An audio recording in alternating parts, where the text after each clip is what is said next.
The following is a special presentation from 11 Alive News. Remembering the 96 Olympics, brought to you exclusively by Xfinity. The 1996 Olympic Games. Your head says this is absurd, we're just not in that league. It was such a far-fetched notion. I thought that Billy Payne was nuts. To the city of How realistic did you think that was? Millions to one. Atlanta. It began with one man's dream and determination. A vision that changed the course of a city. And then we saw people bleeding. There was steel hitting people. And when terrorism struck, We're here not to wallow in tragedy. his words would calm a nation. The people can solve all of the problems of the planet together. The will to compete would not be denied. I probably got the greatest gift that any American athlete, or any athlete can ask for.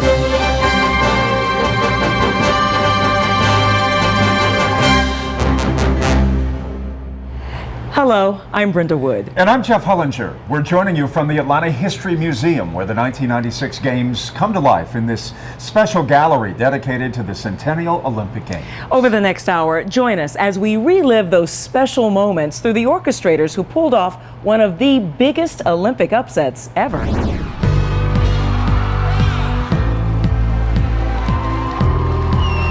In all of its glory, there's no image more symbolic than the Olympic flame. It's become tradition, the flame transferred to the host city in Athens, Greece.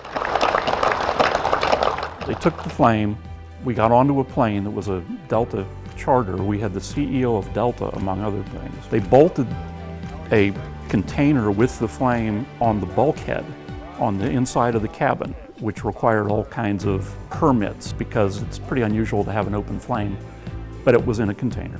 It's been my life for 10 years, but every time it touches and affects somebody else, it makes me the proudest person in the world. The next stop was Los Angeles, where thousands of people lined the streets across the country to witness its historic journey to Atlanta. And covering the relay along the way were former 11 Alive news journalists Mike Zakel and Mark Picard. Zake and I followed the torch on its first several days from its first appearance in Los Angeles, coming right out of the Coliseum through California. And then when it left California, we came back here and picked it up when it came to Georgia. And as it came closer to Atlanta and to opening day, the attendant fervor grew along with it.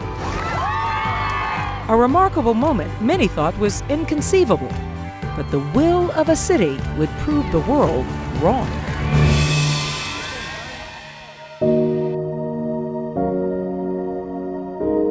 It was 1987, just a few years after one of the city's darkest chapters, known as the Atlanta child murders. Former Mayor Andrew Young says a renewed spirituality emerged. Yeah, because Billy Payne got the idea after a heart attack and after his increased involvement in the church. Great thing. Billy Payne, a former UGA football player, believed it was time to chart a new legacy for the city. I have to ask, where did the idea come for you to bring the Olympics to Atlanta? The idea originated out of probably frustration. My wife calls it an accidental collision of time and circumstance. And by time, she meant I was already becoming bored as a lawyer. On the way home from a moving church dedication, Payne says he told his wife he wanted to do something bigger, move other people to believe in Atlanta again. And all of a sudden, Olympics. I said, oh, that of course appealed to my athletic side, and it just seemed the right thing. And then I started sharing the idea. Payne says his first convert was his wife, Martha, but it took some selling. And what did she say? She said, you're nuts. I mean, oh, here we go again. She convinced Payne to run his wild idea by their close friend, Peter Candler. Peter, I've got this idea, and I really don't know much about it, but I have discovered that maybe we can do this. And I'm just making stuff up, like right and left. I have no idea, just making it up. And he doesn't say a word, he's just listening. So I said, well, what do you think? So Martha, she's listening now. She's ready for Peter to say, that's the dumbest idea I've ever heard. Listen to this. Peter said, Billy, that's a great idea. How much money can I contribute to the effort? I heard Martha hit the floor downstairs in the kitchen. Seizing the moment, Payne says he suggested an outrageous number.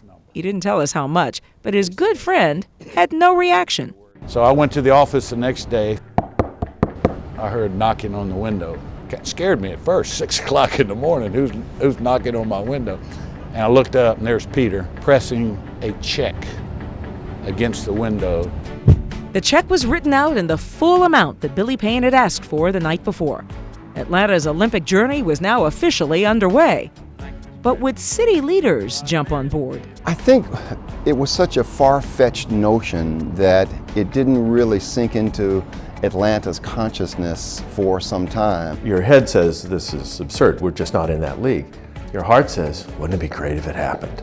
To help gain some credibility, Payne enlisted the help of another close friend who just happened to be a former UN ambassador. But getting to him would not be easy.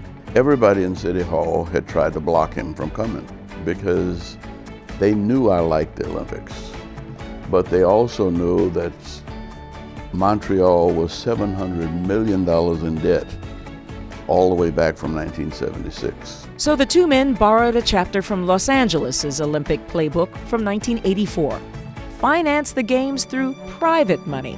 Home Depot co-founder Bernie Marcus remembers his first reaction when he heard Atlanta was preparing an Olympic bid. I thought they were crazy. I thought that Billy Payne was nuts. I didn't think there was a way in hell that they could ever do it. Few people gave Atlanta a real chance, but Billy Payne knew he had a secret weapon. How important was it to have Andy on the team? Oh, incalculable. Ultimately, I think that was clearly a great advantage and gave us instant credibility. When I looked down the list of 85 possible votes, there were 55 votes that I felt we could get. And their main selling point was a subject Andrew Young knew all too well: Atlanta's role in the civil rights movement. I have a dream. I think the world is aware of the incredible transformation that happened during the civil rights movement, led by Dr. King and Reverend Abernathy and Andy Young and John Lewis. It resonated around the world. And there was also this connection between Gandhi and his philosophy of nonviolence and what happened during the civil rights movement. Nelson Mandela, it was something that I think caught the imagination of the entire world and gave Atlanta a special significance in their quest to be the Olympic city. Up next, the years of planning come down to one final crucial presentation in Tokyo, Japan. Again, God works in mysterious ways.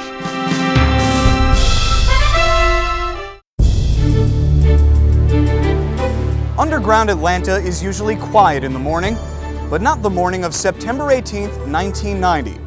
That morning, a crowd of thousands gathered here to watch an announcement from the other side of the globe. An announcement that would captivate the whole city. An announcement that would change Atlanta forever.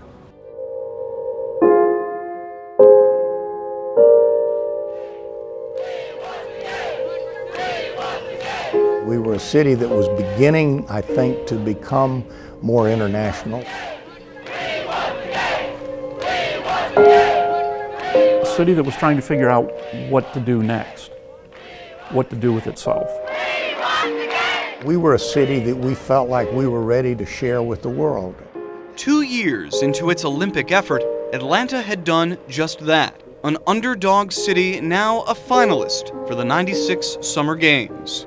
If they didn't win, they're at least they laid some things on the table and said we could be a contender.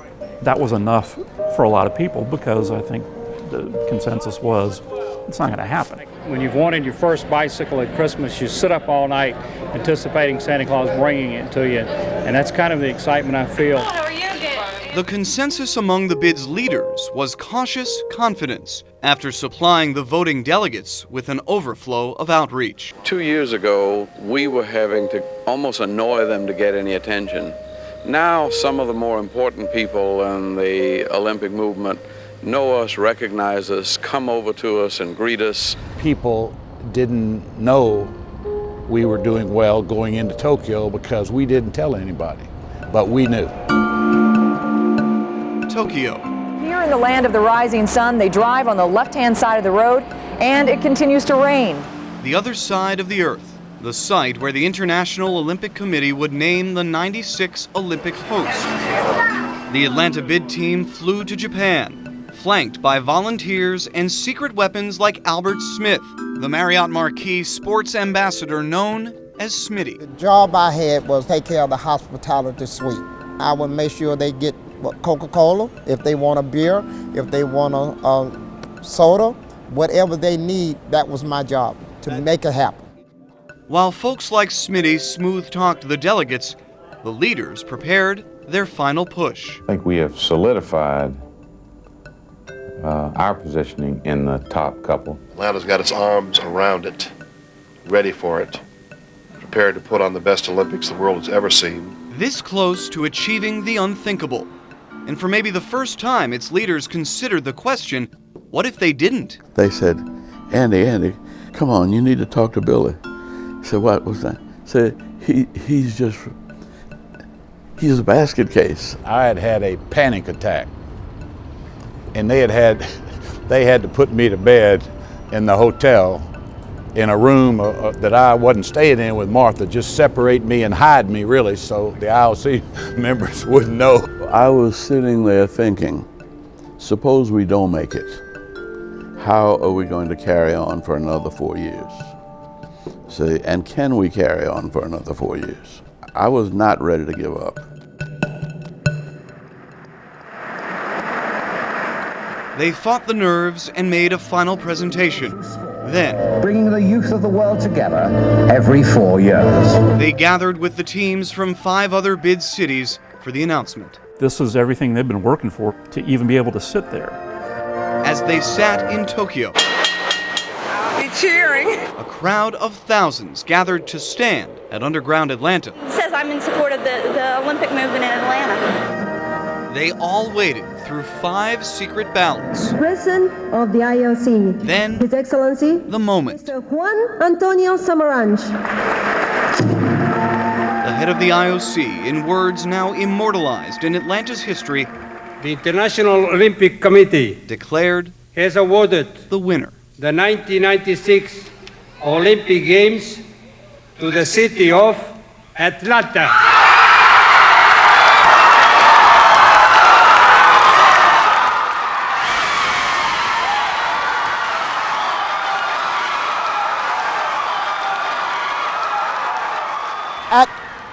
Atlanta.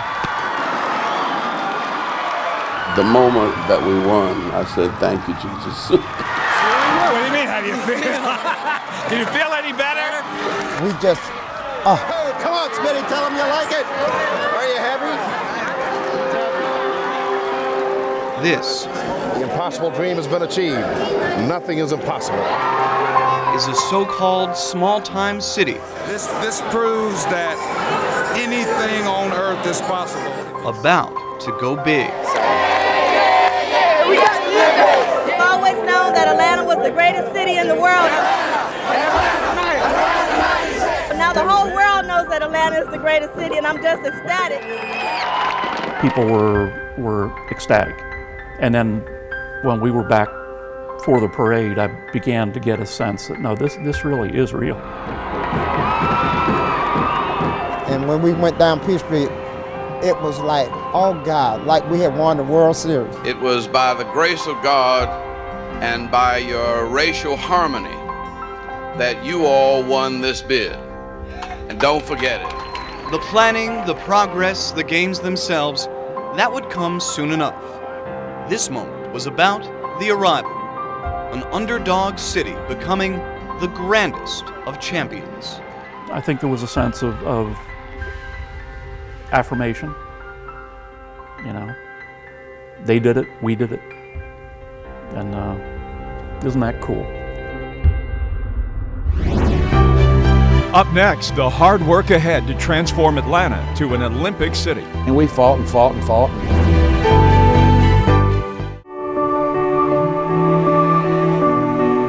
The announcement gave Atlanta less than 6 years to get ready and to figure out how to finance a massive project that promised zero government funding.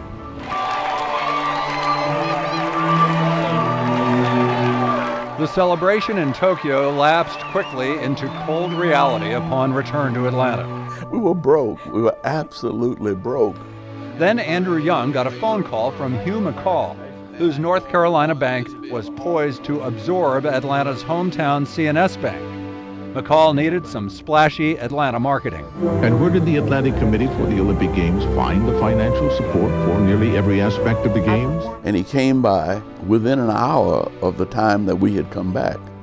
And he said, I want to help. And we said, could you be our first sponsor? Young walked away with a $40 million sponsorship and the promise of a $300 million line of credit to finance the Olympics. Meantime, conflict emerged over who would control it. We had to become a professional organization. And there was a little bit of a power struggle about who was going to run the games. I mean, you know, Billy and Mayor Jackson. And we fought and fought and fought. That was a tense negotiation. And before long, Maynard Jackson compromised. The team reunited. And I've always said, to Maynard Jackson's credit, he was terrific. Within 2 years, images and a scale model of the Olympic Stadium emerged, including its subsequent baseball design. In 1993, ground broke, and more than a dozen other new or upgraded venues followed, with a sometimes mixed bag of community support. We were always cognizant that there was a time clock that was ticking in our heads each and every day. This is not like most projects. There was no construction delay that was acceptable, and we were all going to have to make certain that everything was coordinated around that timetable, and we did. As Atlanta readied for the start of the games, 4 members of Payne's committee guarded a secret. I thought it was a great moment in time and very symbolic of this country. The man behind this iconic moment was Olympic chairman Billy Payne, but he remembers having second thoughts. I knew about Muhammad Ali and his conscientious objection or whatever it was during the Vietnam War, and you know, I thought that was kind of a negative. NBC's Olympic executive producer Dick Ebersol would eventually convince Payne that he had made the right choice. Who was the backup? Oh, we didn't have one. Several months later, we invited him down to rehearse like 3 in the morning. And by then, everybody was really trying to find out who it was going to be. And so people had staked out the stadium and everything. We had all the police make sure nobody was there with cameras. And we had Ali under a blanket when we had put him in the car to rehearse and told him what was going to happen. That Janet Evans would be running up the ramp and would light his torch and what he was supposed to do, and he kept dropping it. Oh man, you were worried. I was really worried. I mean, he just kept dropping it. And you saw the way he shook during the ceremonies, but we weren't worried because the actual torch that he was going to use had been super gassed so that it was not going to go out. If he dropped it, Janet Evans, we instructed her to pick it up and do it together. So that was a no-lose proposition. Either way, that would have been beautiful and emotional. When Muhammad Ali stepped out on the platform, we said, of course, Muhammad Ali, the greatest of all. And I mean, just even now thinking about it, I get chills. Beneath the torch, a procession of 10,000 athletes marched on a warm, cloudy Georgia evening. They represented a record 197 nations, grouped alphabetically, irrespective of world politics. And for me, the high point of the the Olympics was not just Muhammad Ali lighting the torch, but as he was lighting the torch, Israel, Iran, and Iraq marched in the stadium together.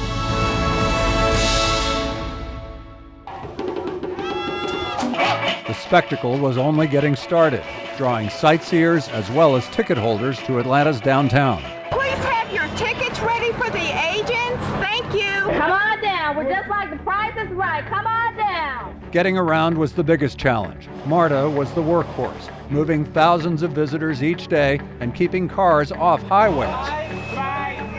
One ill-timed train derailment notwithstanding. Good afternoon, everyone. Welcome to the game. Organizers leaned on hundreds of volunteers to guide visitors of all stripes. Actually, Desmond Tutu came down, and it was funny because I knew who he was, and I thought, there's Desmond Tutu. He's walking towards me. He's speaking to me, and I was just sitting here going, that's Desmond Tutu. And we have been looking all along the Centennial Park, and it's gorgeous. But we got to call and find out where our brick is. There were bricks in the park. Which one is it? Right here. It's really hot, like we can't stand it. There was summer heat and casual sightings of teams of athletes cooling off. There were nightly concerts at the newly repurposed downtown church now known as the Tabernacle. Obsessive pin collecting. What do you have? What do you have? What do you have? Including the one produced by the Varsity that got banned by the Olympics because of its unauthorized alignment of 5 onion rings. One of my employees that bought one early was offered $1,000, and believe it or not, she kept the pin. Get your SDs over here. And commerce in the streets that drew buyers and gawkers and some derision from some visitors. I think people have been sort of a little bit surprised by the overt commercialism. The international press, I thought, came to Atlanta with somewhat of a chip on their shoulder because there was a real sense outside of the United States that the games should have been awarded to Athens. It seemed like whenever there were hiccups, like in transportation or there was a data delivery issue that came up initially, that the international press pounced on it pretty hard. I didn't really have a sense, nor did I care about the feelings of the international press. I was really focused on making certain that the city worked well during the games. Well, I'm looking for some water polo. It looks like there's some available. The focus ultimately was competition. Oh, I don't know. I'll just go to anything. The USA's women gymnasts provided the dominant storyline of the Atlanta Games.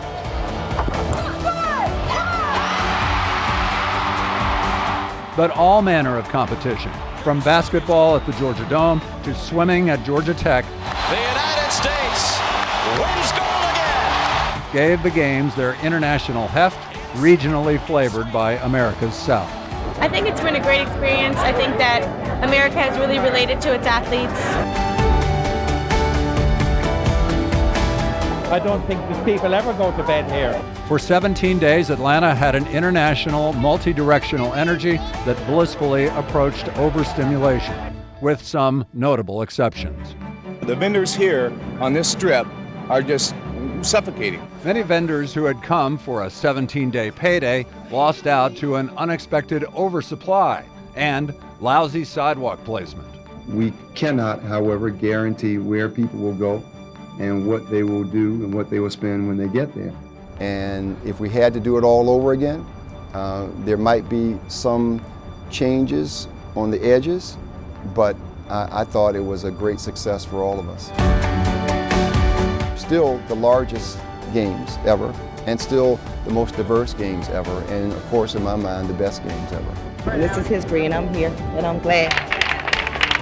This is an experience of a lifetime. It's super. Is it going to be kind of a letdown when the Olympics go? It's going to be a big buzzkill. Just not looking forward to it. Wish I could stay for the whole summer. There is a bomb in Centennial Park. You have 30 minutes. Coming up,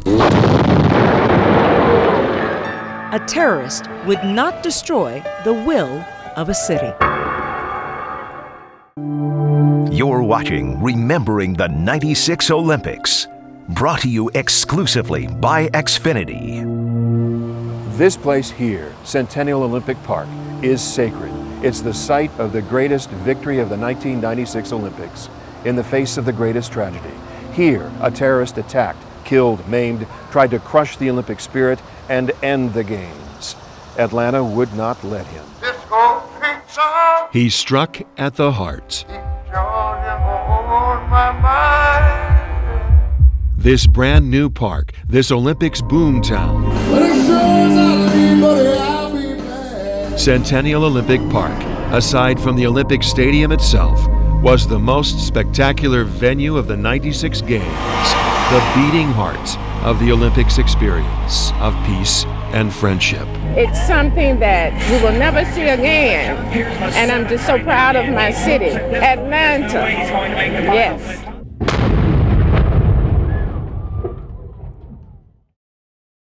He struck at the heart. There's a lot of discussion in advance what kind of security should be there. Kent Alexander, the U.S. Attorney in Atlanta for 4 years, before, during, and after the 96 Olympics, says the park's biggest asset, its openness, also made it the one soft target of the Games. Any venue would have immediately detected a 40-pound bomb coming through it. But Rudolph did know the soft spot. Eric Robert Rudolph from Murphy, North Carolina. He hates the federal government. He hates abortion. He hates Jews. He hates blacks. He hates gays. Mad at the world, Eric Rudolph set in motion his attack on the world at the park where he could get in. Even as police and security guards at the park, among them Richard Jewell, were on constant watch. At about 1 in the morning, Saturday, July 27, 1996, it was Richard Jewell who spotted Rudolph's bomb in a backpack sitting all by itself. Jewell didn't know for sure yet that it was a bomb, but he and GBI agent Tom Davis started clearing the crowds away from it. On stage, the band Jack Mack and the Heart Attack was about to begin another song.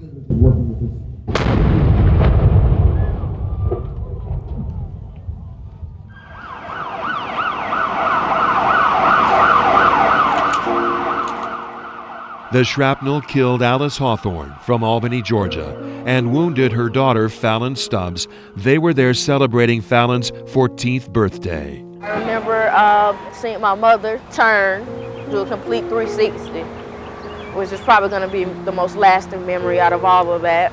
It was all kind of mostly like a movie.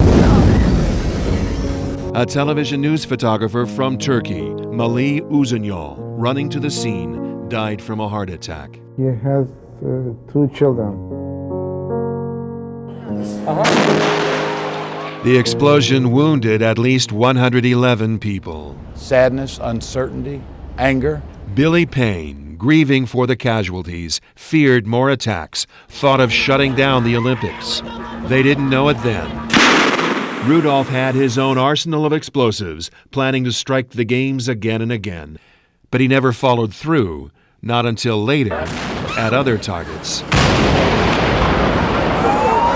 The decision essentially was President Clinton's at the end of the day. Conference calls and meetings until dawn, and the initial decision, everyone agreed, the Games should go on. 8 a.m. Saturday, while federal agents were processing the crime scene, Payne decided to go to the World Congress Center next door, where the Atlanta volunteers were scheduled to begin their day. He was thinking maybe most of them might not show up out of fear. Instead, I walked in that room and there were about 2,000 volunteers there. Showed up early in the morning. I was speechless, crying like a baby. That was that. Atlanta had decided. The following Tuesday morning, new security was in place at the park for its reopening. And people from Atlanta and the rest of the world filled that park in defiance. Andrew Young, who, with Payne, won the Olympics for Atlanta, rose to speak, the only speaker at the reopening service. We're here to proclaim a victory. We're here not to wallow in tragedy, but to celebrate a triumph of the human spirit. And we have no need for hatred or violence. We love you. We thank you. God bless you.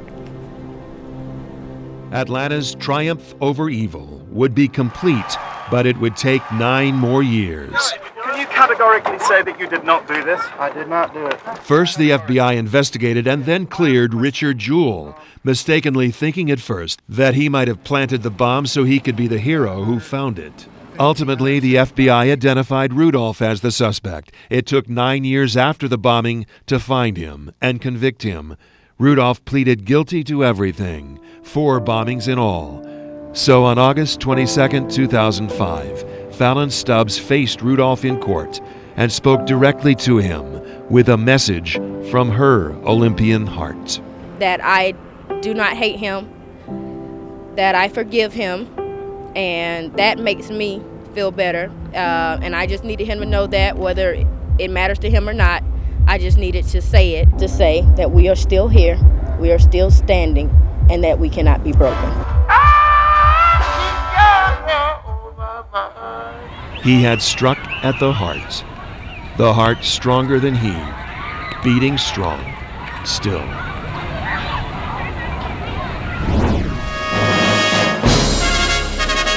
Just ahead, the games continue and the athletes would not disappoint.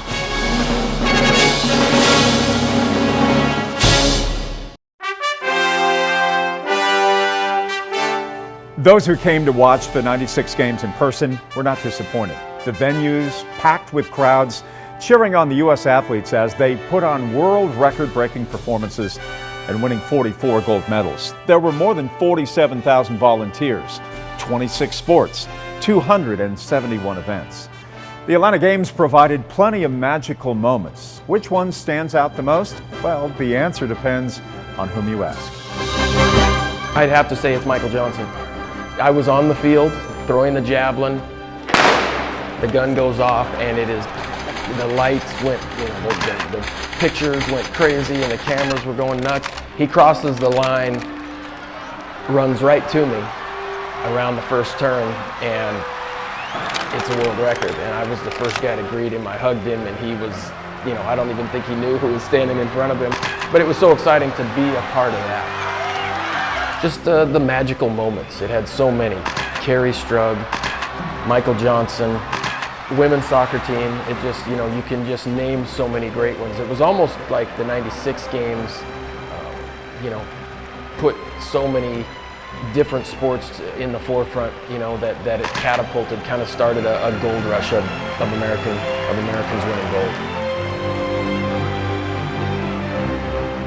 Dan O'Brien is one of the 20th century's great redemptive stories. Redemptive athletes, those who fail mightily only to fight back 4 years later through the pain of defeat.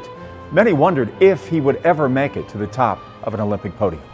Oh, absolutely, and I've been speaking about it for years. I go around the country and talk to people about what it means to overcome adversity. What's interesting is that is exactly the definition. It's not who we are when we're successful, it's how we react to failure and the decisions that we make and the things that we do, and we remember the people that get up when they fall down. Dan O'Brien became an instant star in America and the world the result of Reebok. Hey, I got Dan and Dave, the world's 2 greatest athletes. Dan versus Dave became part of the cultural zeitgeist in the very early 1990s. Dan won the decathlon at the World Track and Field Championships. Dave won the decathlon at the Goodwill Games. The series of commercials entitled Dan and Dave were meant to build interest in Reebok and the decathletes, culminating in the 1992 Olympics in Barcelona. As the world champion decathlete and proclaimed in the ad campaign as the world's greatest athlete, O'Brien was the overwhelming favorite to win the gold. It didn't happen. He failed to even qualify, didn't make the Olympic team. Well, being an athlete is easy because as you prepare, you're ready for victory or defeat. What you're not prepared for is, everybody else talking about it, everybody else judging you. My coaches took a beating. He famously no-heighted the pole vault and instantly became a national punchline. His defeat was a major blow to Reebok and to NBC. Both had invested mightily in his image and title as the world's greatest athlete. Yeah, after '92 and failing to make the Olympic team and the Dan and Dave commercials, I got a ton of fans. And everywhere I went around the country, people were shaking my hand, saying, "Good luck, we're with you." And it's really interesting because that failure is was the turning point in my career, and that failure to this day is, I think, probably maybe what people remember, those commercials and that failure, than me even winning the Olympic gold medal. It is fascinating to hear greatness for athletes, often rooted in public failure. And for the next 4 years, O'Brien dedicated every element of his being toward Atlanta in 1996. He began with small thoughts. When I looked at the 96 games being in Atlanta, I think the first thing I looked at is just the ease of it. I don't have to travel overseas. It's English speaking. I didn't really ever think that I would feel, different about the competition. I think anywhere you go to compete hard. But it wasn't until I walked out in the stadium on that very first day that I realized I was at home. It was August 1st, 1996, when Dan O'Brien accomplished what many believed he wouldn't or couldn't, to claim a gold medal in the sweltering heat of an Atlanta summer. And Dan O'Brien takes the title of world's greatest athlete. I probably got the greatest gift that any athlete can ask for is, I won the gold. I ran my victory lap. I kissed Mom and Dad on separate sides of the stadium. I went underneath the stadium and they said, we're going to give you your award tonight. And I thought, I was the last event. You don't know track because people don't wait long to after that last event's over before they leave. And I thought, I'd come out to a half full stadium and I'd get my gold medal and hear the anthem. But I stepped out onto the field of play to receive my award and nobody left. 100,000 strong in the Olympic Stadium, and I got to share that with the United States. That's what I dreamt about when I lifted weights on those long runs. Every day that when I went to bed early and laid in bed at night, thinking what was it going to be like to win the Olympic gold medal. I've been there thousands and thousands of times. O'Brien, like many athletes, lives for the challenge and struggle when the challenge is gone. The greatest and the saddest day of my life was when I won the gold medal, because I got the medal that I was working so hard for, but the next morning when I woke up, that goal was gone. I struggled for a while. For 10 years, I wasn't sure, what exactly it was that I wanted to do. I got back into coaching. Behind the line, behind the line. I help young kids on a regular basis, and I think those are the types of things that I've been able to substitute that passion. But you're right, it's been a difficult challenge. I didn't have kids, and a lot of people have families, and so it's one of those things that you're always looking for. And as an athlete, I want to find inspiration in whatever it is that I'm doing or pursuing. And I don't know if anything will be as inspirational to me as pursuing an Olympic gold medal.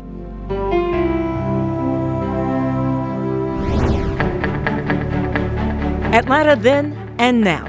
Up next, how the Centennial Olympic Games propelled Atlanta to another level. Just billions of dollars of development.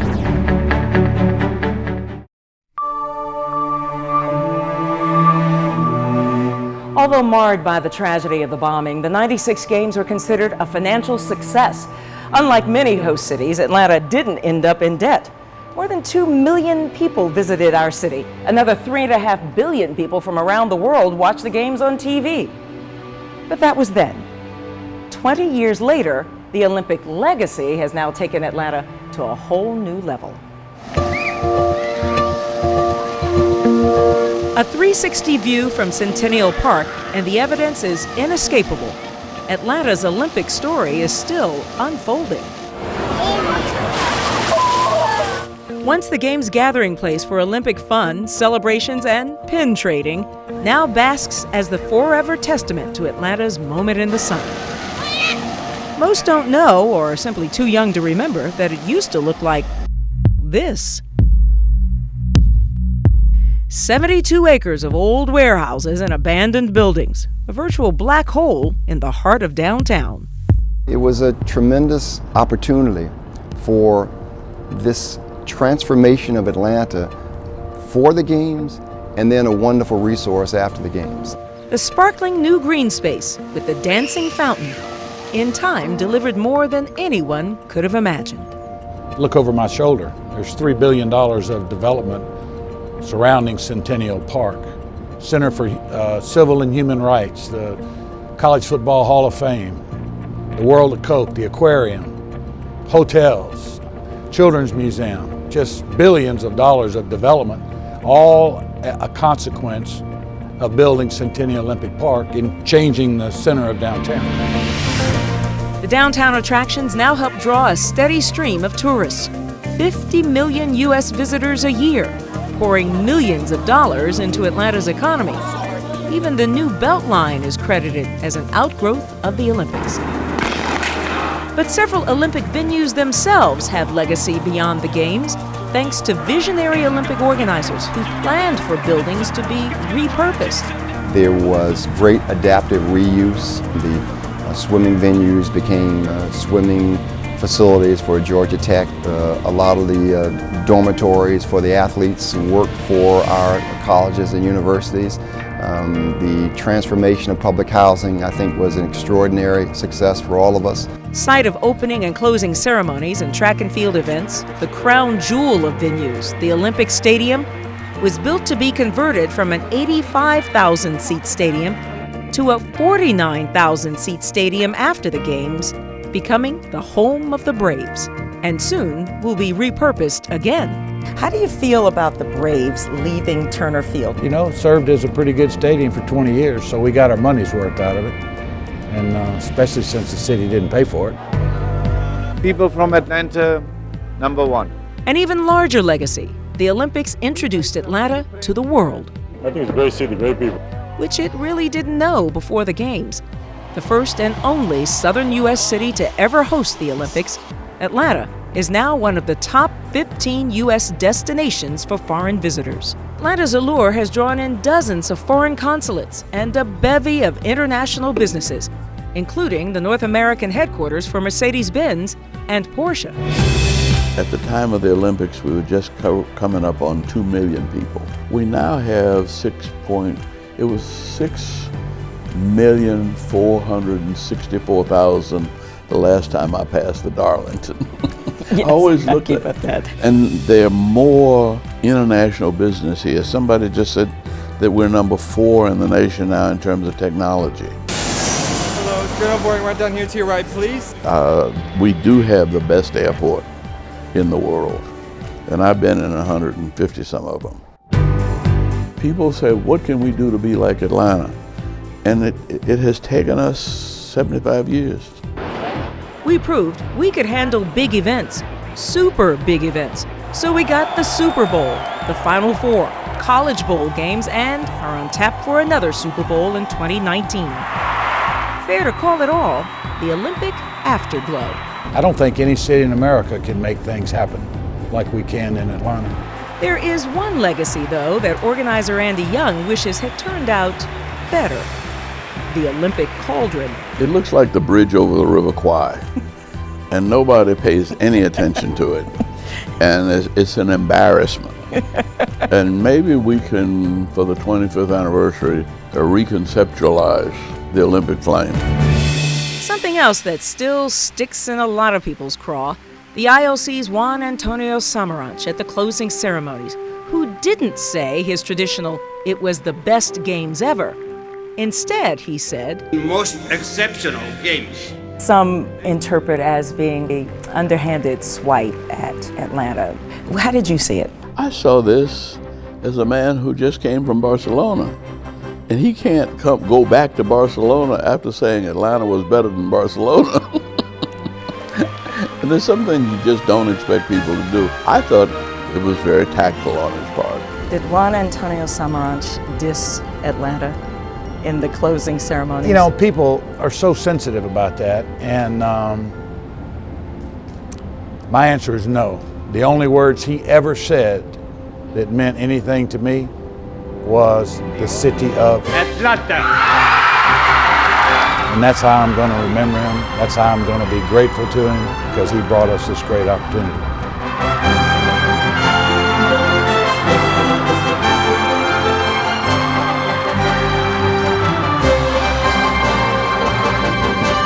Well done, Atlanta. We leave you now with one of the most inspiring moments of the '96 Olympics. The heart of a city that triumphed over the tragedy of a terrorist attack. We take you back to the morning Olympic Park reopened after the bombing and how the words of one man gave calm to the world. Thank you for joining us.